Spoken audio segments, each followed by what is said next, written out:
Racikan Berita 1. Bismillahirrahmanirrahim. Assalamualaikum warahmatullahi wabarakatuh. Waalaikumsalam. Alhamdulillah bertemu kembali kita dengan I see the real so Iksanuddin. I stand for Iksanuddin Nursi dan C stand for Husnul Maria. CH ya nama saya CH. Karena ada yang bertanya juga. Tapi sebetulnya I see the real so itu juga ya memang conversation to scholars. Ya, percakapan dua akademisi, dua scholars, saya Husnul Maria dengan sahabat saya Dr. Iksanuddin Nursi. Dan di dalam konteks conversation ini insya Allah ya di dalam kerangka melaksanakan tugas-tugas konstitusi mencerdaskan kehidupan bangsa. Dalam konteks ibadah insya Allah dakwah bilisan kita di dalam rangka juga ibadah kayak gitu. Sebenarnya ya, kalau dalam konteks ajaran kita dalam rangka wa mimma rozaqna yunfiq. Kita sedang menginfakkan rezeki. Apa rezeki kita? Ilmu kita. Nah, itu kayak gitu kan, ilmu yang sedikit ini kita. Karena pemilik ilmu yang sesungguhnya dari timur ke barat ya. Gitu kan. Dalam konteks itu. Nah, kita melanjutkan ini dialog-dialog terakhir kita ini selalu masih berhubungan dengan isu tentang perjanjian perdagangan Indonesia Amerika setelah Indonesia setelah 10 tahun ya berada di dalam cengkraman misalnya ya MOU obor, kemudian nama obor diganti dari BRI kayak gitu kan, Belt Road Initiative. Sepertinya ini sesuatu menjadi bagian partisipasi dan inisiatif Indonesia. Itu programnya Xi Jinping tahun 13 ya, 2013 atau 2014 dan banyak sekali perkembangan pembangunan dari infrastruktur Indonesia yang dikonekkan dengan obornya Cina, juga dengan ekstrativisme resources terutama nikel ya yang banyak dibawa oleh Cina. Bahkan terakhir itu Bang saya lihat peta Papua ya, Papua Barat maupun Papua itu ternyata sudah dikuasai sekian ribu hektar oleh siapa ya, yang ini juga bagaimana land grabbing istilahnya ya, perampokan tanah, pengambilan tanah yang luar biasa yang nggak cuma sekedar rakyat yang 0,2 hektar kayak gitu. Ini isunya sudah 9 juta hektar, 5 juta hektar, ratusan ribu hektar dan sebagainya seperti itu. Nah, di dalam dunia politik biasanya Bang kalau kita bahas tentang kekuatan ada business society, ada political society, ada civil society. Nah, business society selalu collude kayak gitu ya, berkoalisi dengan political society karena kebijakan-kebijakan politiknya itu akan berpengaruh kepada bisnis. Tapi jarang sekali kemudian memperhatikan kepentingan dari civil society, kepentingan dari masyarakat secara luas. Nah, kembali kalau kita isu yang kita bahas di beberapa video IC3 Show, kita masih melanjutkan dengan perjanjian yang ditandatangani Indonesia dengan Trump gitu ya, pemerintah Indonesia, pemerintah PS dengan pemerintahnya Trump, Washington administration. Nah, berhubungan dengan semuanya itu sepertinya apa ya, memberikan congratulation, Indonesia sudah bisa menurunkan dari 32% menjadi 19%. Itu yang terlihat ya, yang kelihatan. Tapi Bang Nursi sudah bahas tentang tidak hanya cuma sekedar 19% di dalam konteks kesepakatan dagang, tapi bagaimana kemudian dampaknya kalau selama ini kita melihat bagaimana apa yang terjadi secara makro, secara globalnya, apa yang terjadi, perjanjian seperti apa. Nah, sekarang kalau masuk di dalam kondisi domestik kita, apa dampak dari perjanjian itu dengan kepada korporasi kita, baik terus kepada individu, kepada konsumen, dan kepada beberapa bidang yang kalau kita bahas tentang, kalau bukunya Gilpin kan international economy itu ya, kan bicara tentang nasionalis, kemudian liberal dan Marxis. Nah, kalau ekonomik nasionalisnya apakah akan terganggu dengan hegemoni atau dengan perjanjian ini? Dan karena beberapa tulisan yang beredar kan mengatakan bahwa Indonesia menang telak, Indonesia berhasil, Indonesia dibandingkan nanti dengan Malaysia, dibandingkan dengan BRICS ya, kayak Brazil yang katanya 50%, dan 50% kan tarifnya Brazil dan sebagainya. Nah, membaca lebih jernih, lebih jelas, lebih detail apa dampak dari kebijakan 19%, tarif 19%-nya Trump yang dianggap itu keberhasilan dari pemerintah, negosiasi pemerintah kita, Indonesia, pemerintah PS, ya, di dalam konteks bernegosiasi dengan Amerika. Padahal kalau di video sebelumnya kita mengatakan bahwa ya ini sebenarnya jebakan juga kayak gitu ternyata kayak gitu. Karena tetap saja Trump menang telak juga di dalam konteks ini. Apalagi Indonesia sebagai negara yang jumlah penduduknya besar, kekayaan alamnya banyak kayak gitu kan.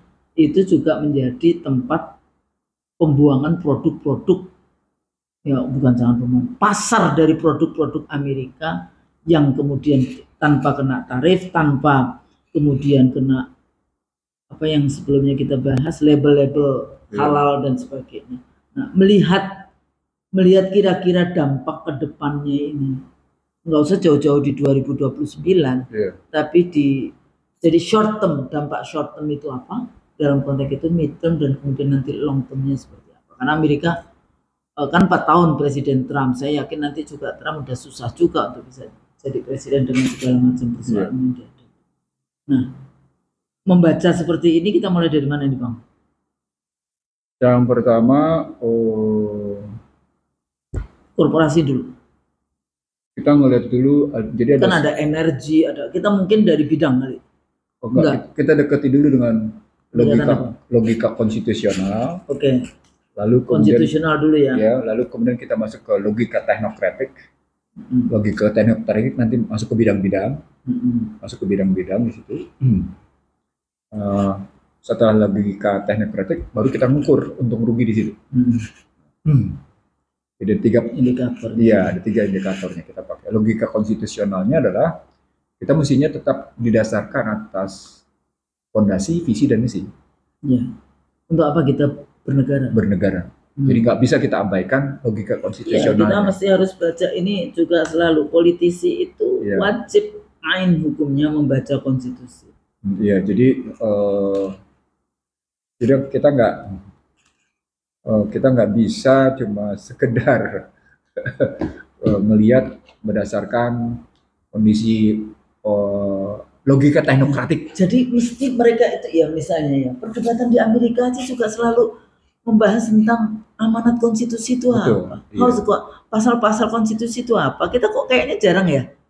Nggak kedengeran. Nggak kedengeran sebenarnya maksudnya. Jadi ya wajar kalau karena jarang disampaikan kayak gitu kan. Iya. Jadi kalau kita konstitusi cuma ditaruh di lemari saja. Dan mereka menganggapnya sudah paham benar gitu semua. Padahal mereka ketika dikejar bagaimana misalnya pemahaman mereka tentang konstitusi dalam aplikasi kebijakan mereka dan kebijakan yang berpihak pada kepentingan nasional, ya mereka nggak bisa jawab gitu. Ya itu repotnya. Nah sekarang kita lihat dulu dalam pendekatan konstitusi. Kalau pakai pendekatan fondasi, maka mestinya kita masuk dulu ke dalam Pancasila. Karena fondasinya Pancasila. Artinya apakah perdagangan itu memang melahirkan keadilan sosial gitu bagi seluruh rakyat Indonesia? Iya. Kan? Apakah kesejahteraan? Apakah memang itu beradab, kemanusiaan beradab? Kemanusiaan yang beradab. Gitu. Ada dua indikator pentingnya, kemanusiaan yang beradab dan keadilan sosial. Nah, kalau dari fondasi kayak gitu kita sulit menjawabnya, maka kita harus ngejawab pada misi. Misinya apa? Kan Indonesia yang bebas, merdeka, berdaulat, dan adil makmur. Nah, apakah perjanjian itu menunjukkan kita berdaulat? Kita menunjukkan bebas, kita merdeka? Kan gitu. Langsung kejawab dengan isi-isinya. Kita sudah lihat, silakan lihat talk show kita sebelumnya ketika kita bicara Jakarta dijatuhkan Washington dalam tanda tanya. Silahkan lihat di situ, gitu ya. Itu dalam konstruksi bagaimana visinya, bebas, merdeka, berdaulat, adil makmur. Misinya, ketemu misi 4. Melindungi segenap tumpah darah bangsa, mencerdaskan, mensejahterakan, membangun keadilan, kan gitu kan? berdasarkan perdamaian. Gitu. Nah, kalau dilihat dari misinya begitu, maka apakah kita sedang melindungi Indonesia? Mengelilingi segenap tumpah darah bangsa, gitu. Itu pertanyaannya. Iya, gitu pertanyaannya. Kepentingannya siapa? Kepentingan siapa? Jadi kalau kepentingan asing, ya kayak dulu waktu MOU yang dulu opor, ya kepentingan opor berarti. Ya artinya ketika kita tanya. Sekarang kepentingan Amerika dalam konteks ya itu. Jadi kalau dibilang pertanyaannya sedang melindungi siapa, ya sudah, ya kita nggak bisa ini gitu. Ya, keadilan sosial, beradab, bebas, berdaulat, adil. Jadi agak repot Saudara, karena makmur. Jadi agak repot gitu ya Saudara. Karena ini saya sedang melihat melindungi, kalau kalimat-kalimatnya perjanjiannya kayak gitu. Perjanjiannya seperti itu. Apa yang dilindungi? Siapa yang dilindungi? Kita masih gini aja, nggak reciprocal. Iya. Kita masih kena tarif 19%. Mereka free, bisa masuk tanpa tarif. Iya. Everything. Iya. Itu aja nggak reciprocal. Jadi oke. Itu satu ya, melindungi. Yang kedua, siapa yang disejahterakan? Kalau tadi pendapat korporasi Amerika kayak gitu tadi misalnya, itu udah dari soal gandum, soal gula, soal kedelai, soal Boeing, gandum, soal gula, digital, sapi, babi, digital, keuangan. Ya, udah kayak jadi gitu. Ini nanti menghidupkan Visa dan ini lagi Mastercard juga. Sistem pembayaran sudah ketemu. Iya, maksudnya begitu. Nah, dari sana gitu ya. Ya kita mesti tahu bahwa ada problem kalau dibilang menyejahterakan siapa. Lalu berikutnya, sesungguhnya dalam rangka mencerdaskan siapa nih? Itu nanti di dunia pendidikan ada reciprocalnya juga enggak ada kan? Loh, ketika masuk jasa digital terus si muatan jasa digital dalam pendidikan gimana Husnul? Itulah. Kan kebebasan tadi, kebebasan pada jasa-jasa digital. Nanti dalam jasa digitalnya sudah ada pendidikan gimana? Padahal kan Husnul tahu AI aja sudah menyodorkan tentang jasa pendidikan, gimana coba? Mereka tuh sangat ini gitu loh teman. Jadi itu ya, itu yang ketiga. Yang keempat, itu apa menumbuh kembangkan rasa keadilan yang kan kalau mereka bilang perdamaian berdasarkan kekuatan, strengthening to the peace kan gitu, strengthening to the peace. Kekuatan untuk melakukan perdamaian. Kalau kita kan enggak. Keadilan sosial yang kita pakai dalam rangka menempatkan segala sesuatu pada waktunya. Kalau Anda itu tidak melakukan keadilan sosial, jangan berharap ada perdamaian. Iya. Adil itu bahasa Arab. Jadi kalau bagaimana mungkin Anda mau bicarakan tentang di situ bicara perdamaian kalau Anda dasarnya pada paksaan, pada kekuatan. Kan Anda bicaranya perdamaian dengan basis kekuatan soalnya. Nah itu Amerika. Survival of the fittest akhirnya. Aplikasinya langsung tuh sudah dapat dapat narasinya secara cantik gitu, secara apik. Dan dari sana logika konstitusional begitu kita pindah sekarang ke logika teknokratik. Logika teknokratik kita menjadi begini. Pertama, Anda diminta untuk membebaskan hambatan tarif apapun. Artinya everything itu tulisannya di Twitternya Trump. Walaupun kemudian dalam White House government itu mereka bilang 99%. Gitu. Ya, 99% itu ya sudah everything. Sudah everything ya. 99%. Nah, artinya sesungguhnya ketika sudah logika teknokratik itu artinya apa? Husnul? Kita adalah pasar. Pasar itu. Kita cuma jadi pasar aja. Oke. Kalau pasar nggak kena pajak pula dia. Iya. nanti ketemu nih dengan soal industri hilir macam-macam di Indonesia ini akan ketemu karena tadi mereka harus menghapuskan konten lokal. Jadi ketemu macam-macam di sini. Nah, artinya ketika kita jadikan pasar, maka bagi Amerika adalah penting menjaga daya beli Indonesia, kan gitu kan? Bagaimana harus dijaga pasar kalau pasarnya nggak punya daya beli? Apa poinnya menjaga daya beli? Ya, harus pinjam, hutang. Artinya Indonesia akan ditawarkan hutang lagi. Sampai kartu juga. Iya.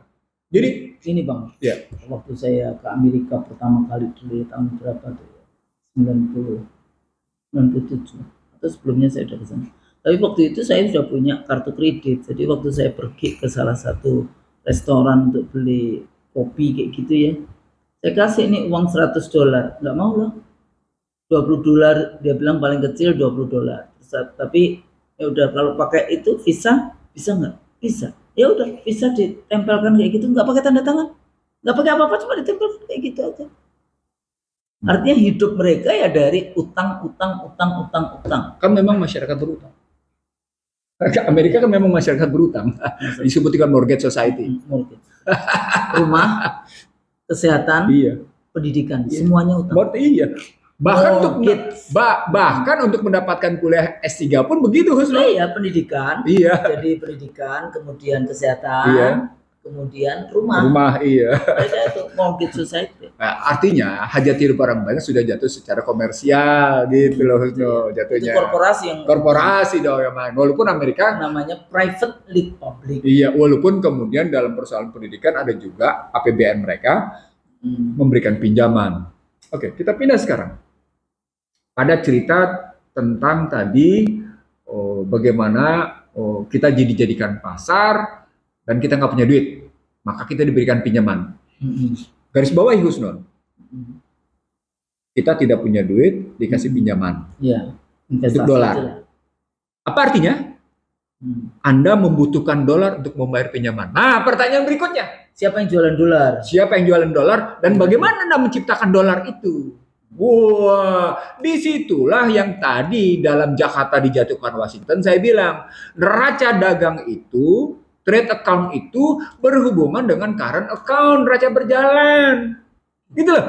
Ya. Gitu loh ngelihatnya. Jadi harus dipahami nih ketika kita masuk ke dalam logika teknokratik, Anda jangan cuma bicara tentang 19% jauh lebih bagus. Apaan orang sebelumnya 10% kok? Kenapa kita nggak pernah mendiskusikan itu ya? Nggak tahu. Kita cuma tahu-tahu mendiskusikan 32%, habis itu bisa turun 19%, semua tepuk tangan. Oh, sebelumnya 10% kok? Sebelumnya itu ada yang 10, ada yang 5, Iya. ada yang ini, Iya. malah lebih rendah dari itu. Iya. Agak flat gitu loh. Iya, artinya sesungguhnya tim negosiatornya hebat, Husnu.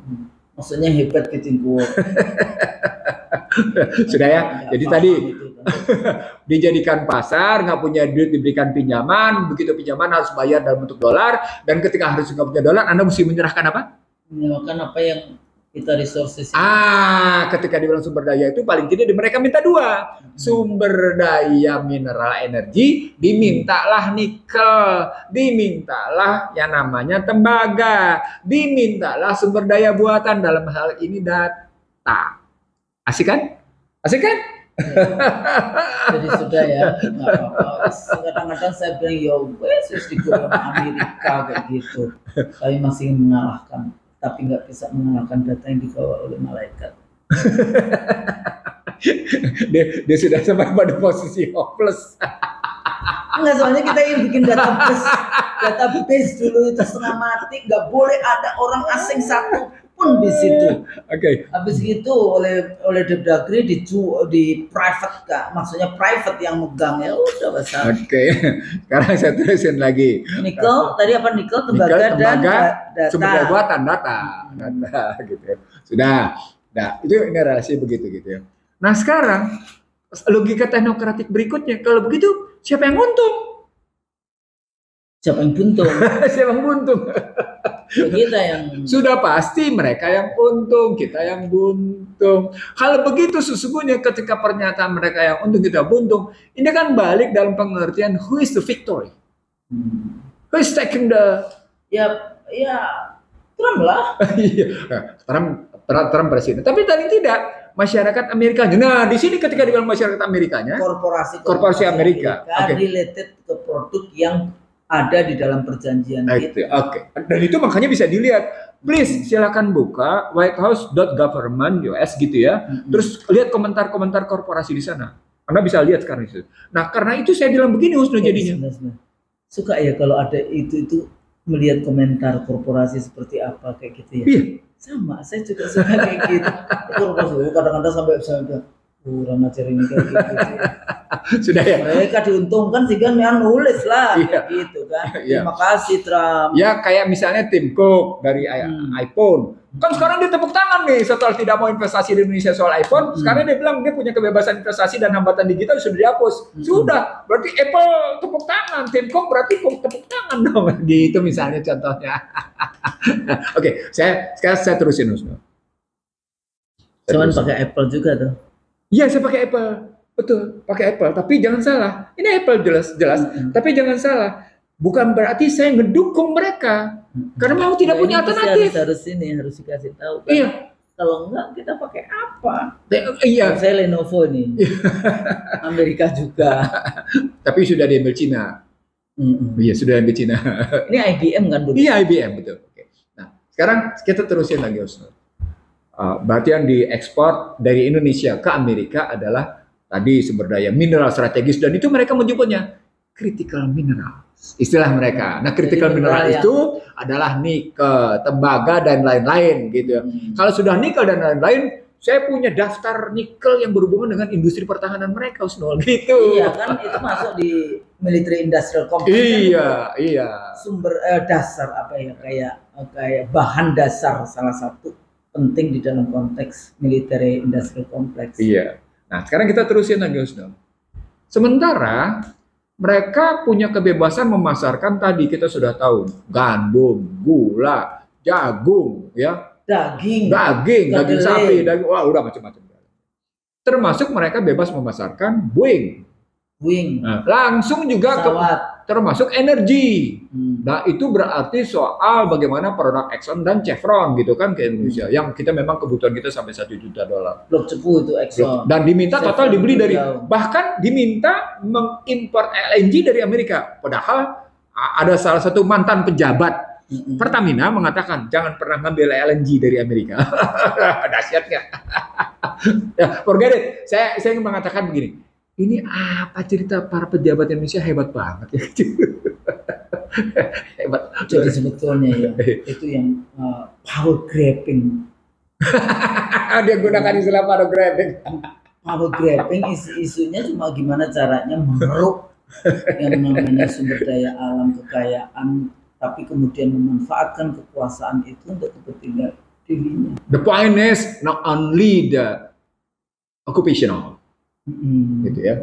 Tapi ini juga soal mentality. Soal mentality. Dan di balik mental itu adalah soal ketahanan mental itu dalam perspektif yang jauh lebih dalam. Anda sebenarnya sedang berjuang untuk siapa? Anda sebenarnya sedang menjabat untuk kepentingan siapa? Gitu. Nah, di sini ketika kita berujung pada persoalan siapa diuntungkan apa diuntungkan siapa dalam konstruksi tarif 19 ini gitu ya. Tarif 19% ini, maka lanjutannya menjadi begini. Kalau mereka diuntungkan, dan itu berarti secara struktural mereka enak sekali menghegemoni dan mendominasi. Saya bilang nyaman sekali, enak sekali menghegemoni dan mendominasi Indonesia. Maka pertanyaannya, orang-orang itu punya sumpah jabatan nggak sih, Husnul? Ini kan disumpah demi Allah. Aduh, kalau sudah sampai di sini. Sudah sampai di sini saya ya gimana ngelihatnya? Kalau ada orang Indonesia bilang, enggak nanti harga gandum akan turun. Harga kedelai akan turun. Harga gula akan turun. Contohnya dulu, tiket pesawat dari mahal menjadi murah. Sekarang paling mahal. Coba, contohnya dulu, sekarang paling mahal. Gitu ya. Sama dengan barang-barang itu. Sekarang dalam waktu singkat kedelai mungkin turun, bungkil kedelai mungkin turun harganya. Tapi sebentar setelah itu mereka merasa menjadi, karena mereka dominan, mereka bisa menentukan harga, mereka bisa ini, terus kita bisa apa? Di situ bedanya dengan Cina. Cina pasar mereka juga, tapi Cina sadar bahwa pasar tidak dikuasai oleh mereka, tapi dikuasai oleh otoritasnya, pemerintahnya. Sehingga mereka melindungi pasarnya. Kita dulu kan suka ngomong pembeli adalah Tuhan kayak gitu. King of customer is king. Tuhan ya raja. Jadi di situ kita enggak. Producer is king. Siap. produsen adalah Karena raja. mereka menghegemoni, mereka mendominasi, mereka mendikte dan kita dipaksa untuk itu. Dan kita dipojokkan sampai dan legal sekarang ya. Jadi artinya sesungguhnya perjanjian kesepakatan dagang Indonesia dengan Amerika membuka mata dan telinga bahwa sesungguhnya produsen adalah raja, bukan konsumen adalah raja. Itu membuktikan Husnul. Kita nggak punya pilihan. Nggak punya pilihan di situ. Nah, ketika sampai, nah di sini saya ingin mengatakan, mereka berpikir kita nggak punya pilihan. Nanti kita harus kasih tahu pilihannya seperti apa. Nah, di sini muncul, kenapa banyak orang berkomentar, kenapa kita tidak memilih negara-negara yang mencoba bertahan atas posisi tarif yang diterapkan Trump? Nah, di sini kita pindah analisis kita. Analisis kita ke Amerika. Saya paling tidak mengambil 3 hal penting dalam kasus Amerika. Yang pertama adalah dihentikannya bantuan asing pada Trump. Jadi foreign aid dihentikan, ya. USAID berhenti, bantuan-bantuan luar negeri berhenti, gitu ya, macam-macam berhenti di situ. Mereka menggunakan itu. Ya. Tapi bantuan belanja militer luar negeri nggak berhenti, penempatan pasukan luar negeri nggak berhenti. Gitu. Artinya Amerika betul-betul mendasarkan diri pada kekuatan militer mereka untuk itu. Gitu. Satu. Tapi pada saat yang sama, Trump juga diprotes soal pajak. Trump juga diprotes, misalnya soal kebijakan yang berlebihan pada penempatan tentara di dalam negeri dalam rangka penegakan immigration, customer, emergency force, gitu ya. Diprotes habis-habisan, gitu ya.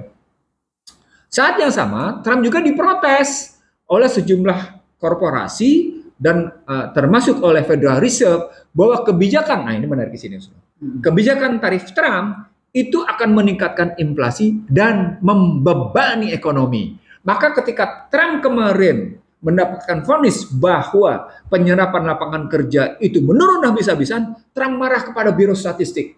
Dan dia pecatlah pejabat Biro Statistik. Sebagai dianggap memanipulasi data. Saat yang sama, Anna Kruger dari Federal Reserve itu mundur karena dianggap Trump sudah aneh kebijakannya.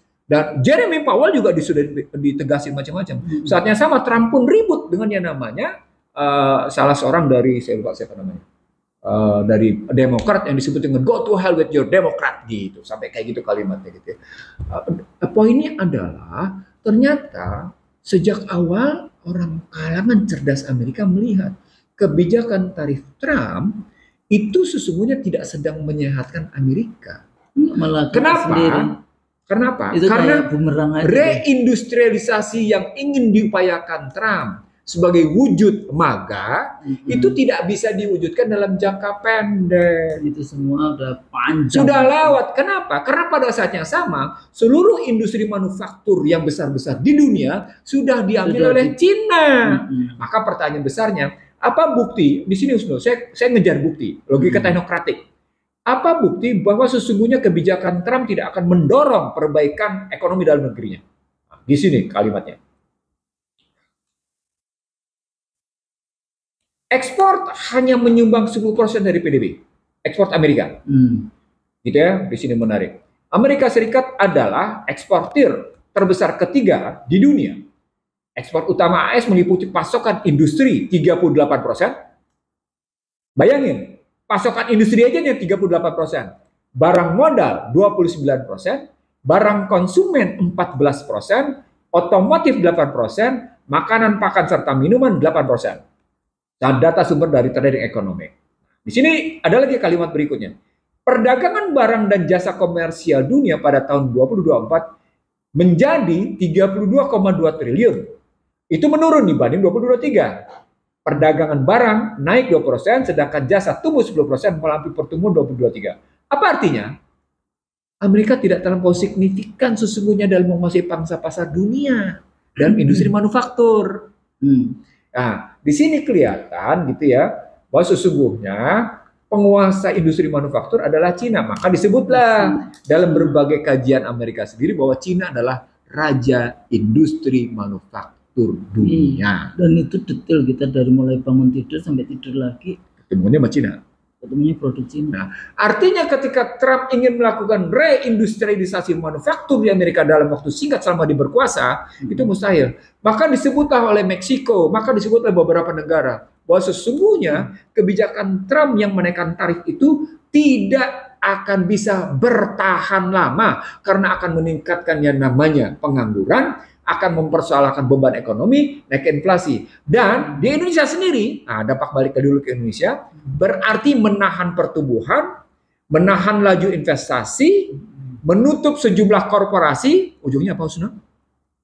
Meningkatkan pengangguran. Dan ujungnya apa lagi berikutnya? Meningkatkan kemiskinan. Bagi Indonesia, bagi Trump juga sama. Karena inflasi tinggi, beban ekonomi juga berat, maka pengangguran akan terus berjalan di tengah namanya reindustri manufaktur tidak bisa dilakukan. Jadi sesungguhnya dalam posisi lose-lose, tidak win-win. Wah, itu kajian mahal yang kita bikin. Lihat lose-lose, kalah-kalah dua-duanya. Iya. Dua-duanya kalah sebetulnya. Dua-duanya kalah. Gitu loh kita melihatnya. Karena nanti larinya ya unemployment itu. Iya. Di saat yang sama, ini kajian menarik. Amerika belum mampu mengatasi Gini rasio kanker stadium 4. Amerika tidak mampu mengatasi ketimpangan rasial kanker stadium 4. Amerika tidak bisa mengatasi yang namanya orang kaya makin kaya. Indonesia sama nggak? Sama. Orang kaya makin kaya, orang miskin makin miskin. Apa indikatornya? Lihat yang namanya kesulitan kerja sekarang. Pengangguran para S1 itu ngelamar menjadi pasukan oranye. Coba sedih. Sebagai dosen namanya sedih banget. Tapi saya juga nggak mau jadi dosen kemudian harus memikirkan bahwa dia akan mengajarkan untuk mencari kerja. Enggak juga. Jadi buruh gitu loh. Maksudnya kan kita cerdas, kreatif, menciptakan kerja yang kayak gitu-gitu. Ketika kalimat Nurul Husnul cerdas kreatif, itu artinya dunia pendidikan Indonesia sudah harus berpikir tentang bagaimana melakukan mengantisipasi, mencerdasi dan mencermati persaingan AI. Karena mereka yang berpikir rutin akan diajar habis oleh AI. Akan habis diajar oleh AI. Tapi yang diajarkan berpikir kreatif, cerdas, mencermati keadaan dan mampu mengantisipasi keadaan, nggak terganggu dengan AI. Nggak terganggu dengan AI, itulah yang dibutuhkan sekarang. Nah, itu kajiannya sudah sampai di situ, Usnul. Tapi pada saat yang sama bahwa negara memang wajib posisinya yaitu membuka lapangan kerja. Itu yang kita bicarakan kemarin, pasal 27 ayat 2. Tiap warga negara berhak atas pekerjaan kehidupan layak bagi kemanusiaan. Itu yang kita bicarakan sebelumnya. Kehidupan yang layak bagi kemanusiaan. Itu fungsi negara. Iya. Kalau sampai sekarang, kemarin tuh di daerah mana juga itu untuk jadi apa ya? Sampai segitu banyaknya yang apply pekerjaan. Di Jakarta? Enggak ada lagi, dia cuma toko atau apa yang kayak gitu yang rame di itu. Cuma nggak siap-siap. Sabtu malam kemarin di Jakarta itu ada 2 kemacetan. Kemacetan pertama karena ada pembukaan tentang lapangan kerja, macet luar biasa. Ternyata motor yang buat. Padahal yang diambil itu cuma berapa? Iya, sedikit sekali. Lalu kemacetan kedua karena pengajian. Ada pengajian besar di kawasan selatan. Oh iya. Macetnya luar biasa. Sampai jamnya tuh luar biasa gitu. Masa dari Blok M ke Tebet bisa makan waktu 1 jam, kan aneh. Tapi kadang-kadang Bang, yang selalu di dalam kampanye itu mengatakan disediakan, dulu kan 10 juta, 8 kerja 19 juta. Ini implementasinya itu bagaimana sih? Sebenarnya kalau pertanyaan bagaimana terpulang pada 2 hal. Bagaimana fiskalnya, bagaimana moneternya. Nah ternyata kalau fiskalnya sempit. Maka yang terjadi sesungguhnya pada moneter, tapi moneternya pun turunin kebijakan bunganya tipis. Ya udah perbankan bertahan. Artinya perbankan industri perbankan di Indonesia pasti akan pro-cyclical namanya. Pro-cyclical. Nah, kalau sudah pro-cyclical, perbankan akan menahan diri. Kenapa? Karena ketidakpastian. Konjungtur siklusnya itu akan kelihatan, kita tahan diri karena penuh dengan posisi wait and see. Posisi kecil, apalagi dengan situasi perang tarif, bertahan habis-habisan. Tadi yang saya bilang kajian di Amerika sendiri tadi, sejumlah ekonom menyebut inflasi tetap tinggi karena itu Fed tidak menurunkan suku bunga. Ini kalau di bidang UMKM kayak gitu, ada nggak dampaknya? Oh iya. Di bidang apa itu UMKM apa?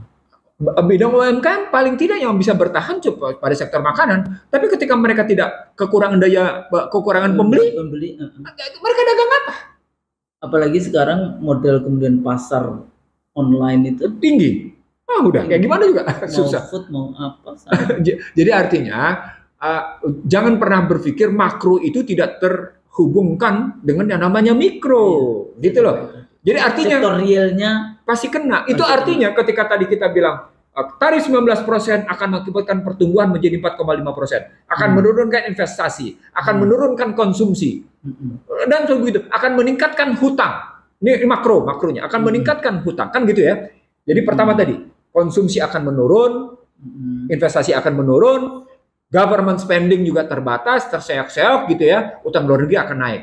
Itu kan satu gitu dampaknya. Nah dari sana karena habis dia dihajar oleh yang namanya tadi daya beli, maka akan muncul pengangguran. Karena pengangguran akan muncul karena dipukul industri tadi dengan serangan impor, perang dagang, kan gitu kan? Ya, maka berikutnya akan terkena pengangguran, kemiskinan. Nah ketika kemiskinan, dampak lagi muter lagi karena gini rasio. Itu artinya apa? Artinya apa? Jadi menarik Husnul. Artinya sesungguhnya Indonesia tidak dalam jalur yang benar dalam rangka menjalankan logika konstitusionalnya. Gitu ujungnya. Jadi ketika kita balikin logika konstitusional dengan logika teknokratik, dengan logika empirikal, ternyata siklus berpikir itu mengatakan logika teknokratik dan logika empirik menyatakan Anda tidak sedang menjalankan logika konstitusional. Makanya tadi kita bertanya tentang sumpah jabatan, gitu melihatnya. Jadi gitu. Jadi kalau kita lihat di persoalan yang namanya political society kita itu nggak aware atau nggak mau membuka pasal-pasal amanah konstitusi sehingga mereka berpikir tergantung siapa yang memberi bisikan, siapa yang jadi mata dan telinga mereka. Apalagi tambahan tuh ukuran kemiskinannya sudah dirubah dari 2,9. Dan waktu itu kenapa World Bank mengatakan kemiskinannya sampai 100 juta? Karena indikatornya naik menjadi $6,9 per jiwa per bulan. Jadi itu kira-kira berapa? Per hari. Jadi kalau 1,2 juta. Per hari. 1,2 juta. Per hari itu jadi total per jiwa itu menjadi per bulan 1,2 juta. 1,2 juta. Kalau dihitung dalam pakai ukuran BPS cuma 600 ribuan. Indikatornya gitu. Diubah indikatornya. Bank Dunia mengubah indikatornya. Artinya Bank Dunia mengubah karena memang Indonesia naik kelas. Dari middle to low menjadi middle to up. Middle to low, menengah ke bawah menjadi menengah ke atas. Nah, menengah ke atas mengakibatkan perubahan indikator kemiskinan. Gitu kalau model kemarin. Dan itu ada kemudian mereka pakai regulasi-regulasi sendiri. Di sini yang saya mau sampaikan, dampak dari tarif 19% adalah gitu ya, bonus demografi tidak memberi manfaat. Ngeri nggak? Artinya ketika bonus demografi tidak memberi manfaat, apa poinnya? Anda tidak akan meraih pertumbuhan 8% yang Anda janjikan. Apa artinya? Anda tidak akan meraih Indonesia emas. Apa artinya? 80 tahun kita merdeka, kita tetap terkungkung dalam ketergantungan struktural keuangan secara eksternal.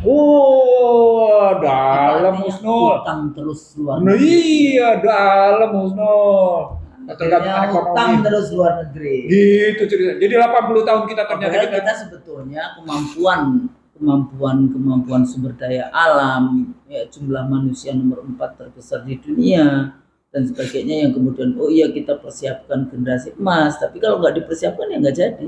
Jadi kalau pakai buku saya 2009 judulnya tepat, kita belum merdeka. Jadi buku saya begitu, kita belum merdeka. Tapi pada saat yang sama di tahun itu juga saya bilang, selamat datang di negeri amburadul.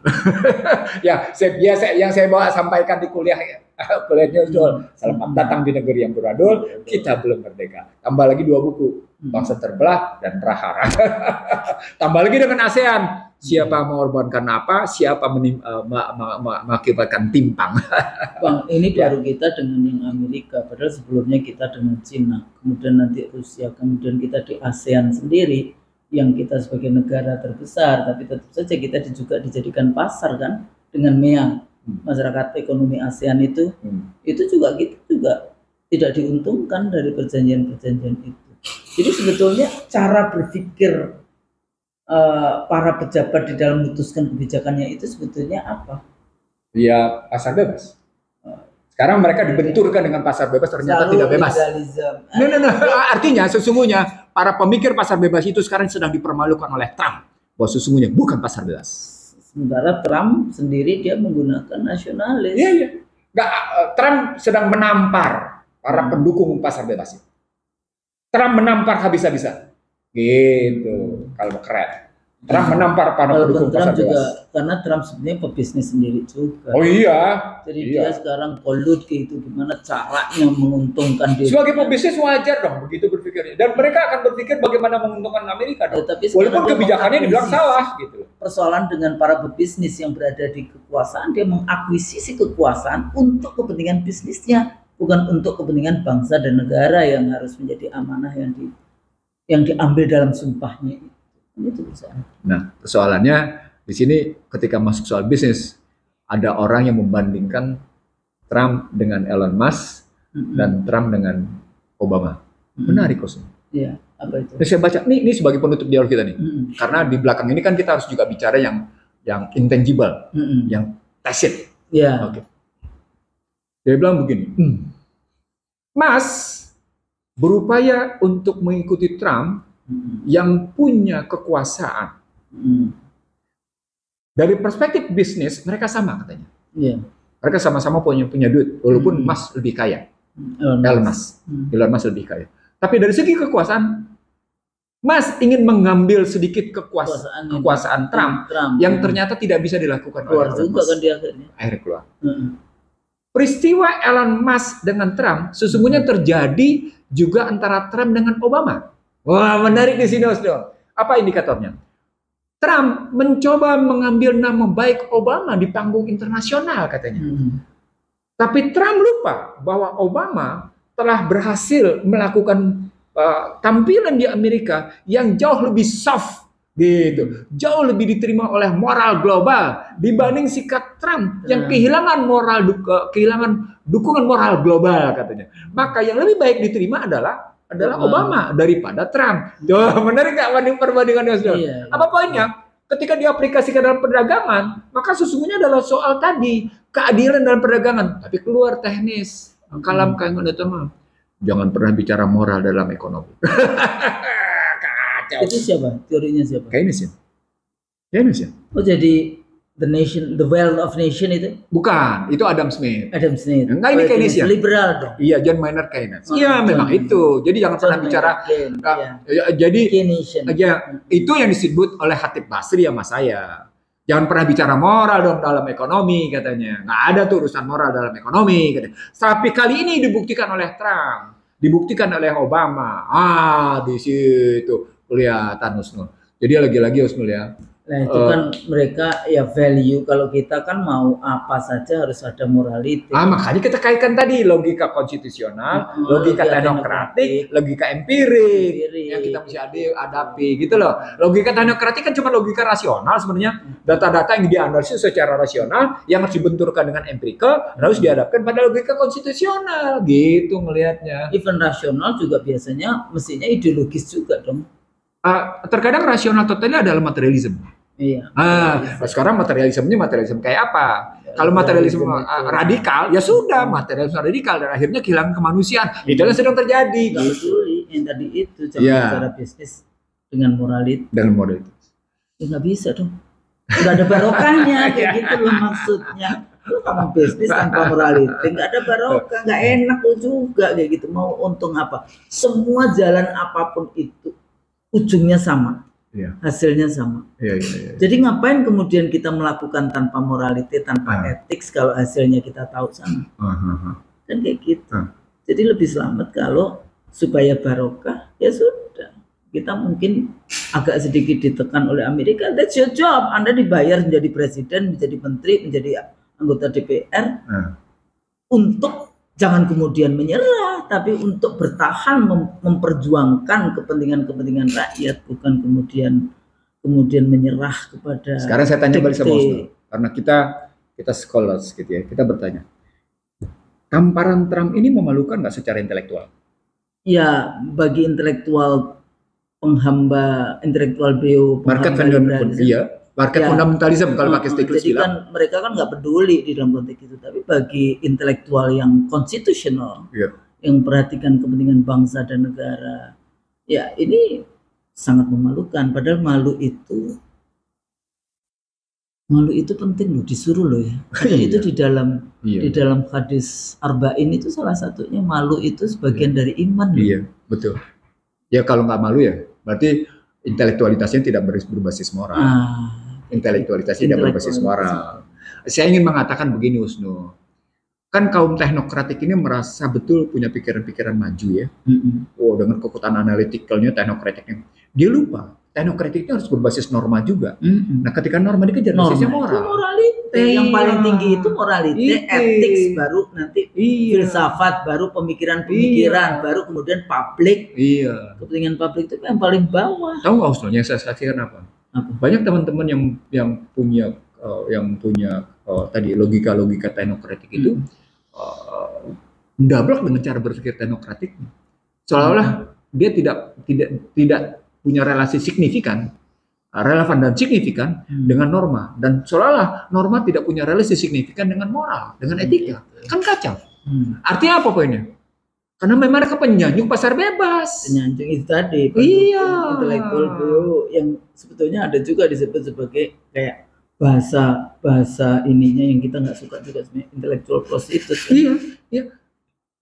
Ya, tapi dia bisa diuntungkan dengan itu. Kemarin juga dikasih tahu ini pejabat, ya kalau Anda mengikuti mereka Anda dapat dukungan.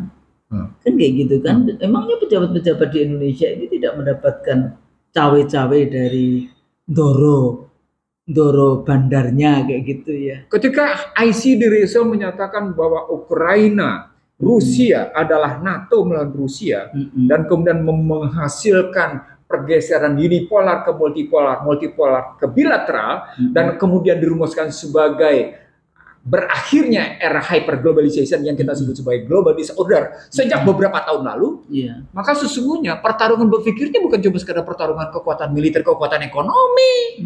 Gimana sih? Ya, civilization itu sebetulnya apa? Morality. Iya, morality. Beradab. Civilization. Diturunin sedikit istilahnya, bukan civilization, civility. Civility itu apa? Membenci dan memaki serta memuji. Membenci, memaki, dan memuji. 3, itu civility.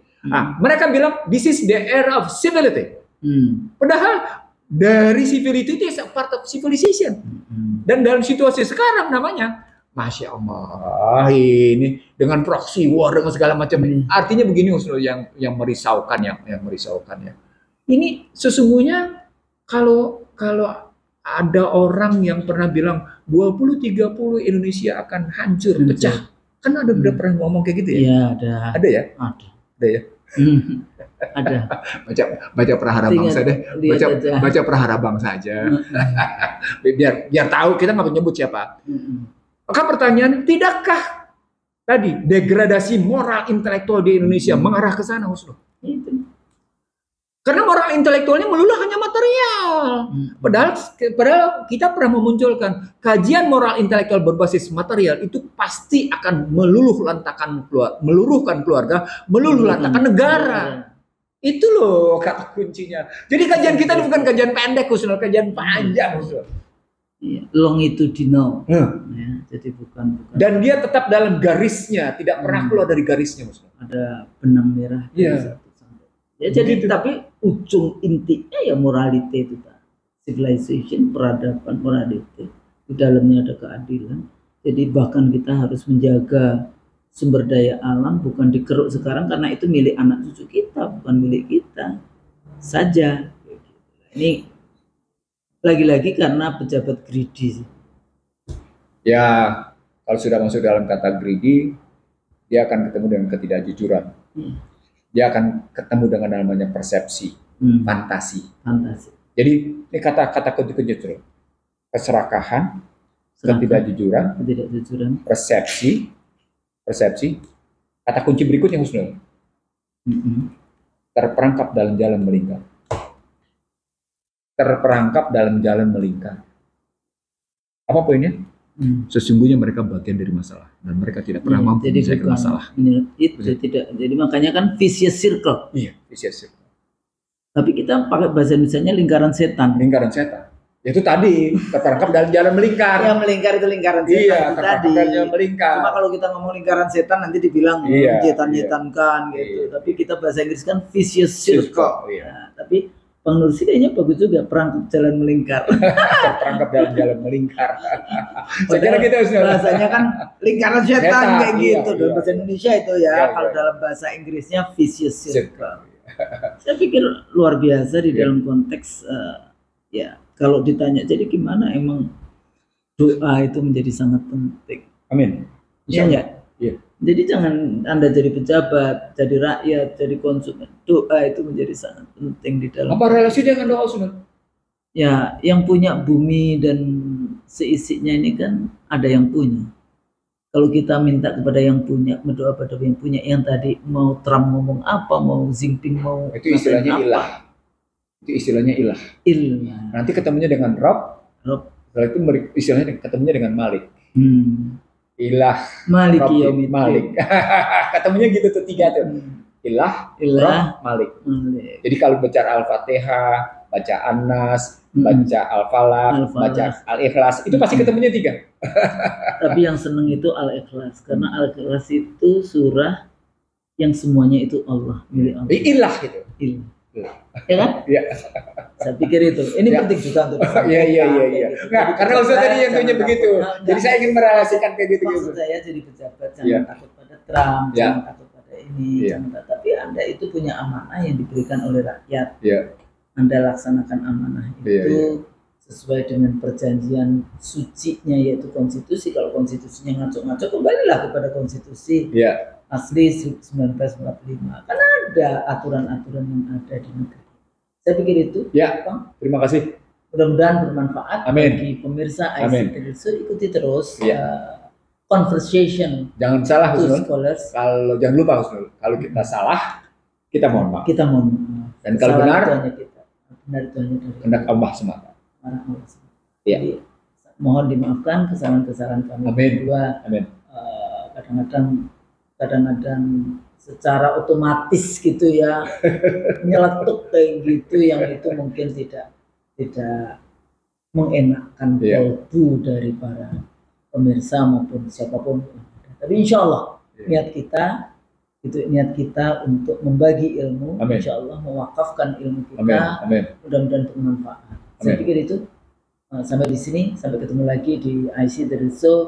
Alhamdulillahirabbil alamin. Assalamualaikum warahmatullahi wabarakatuh. Waalaikumsalam warahmatullahi wabarakatuh. Terima kasih.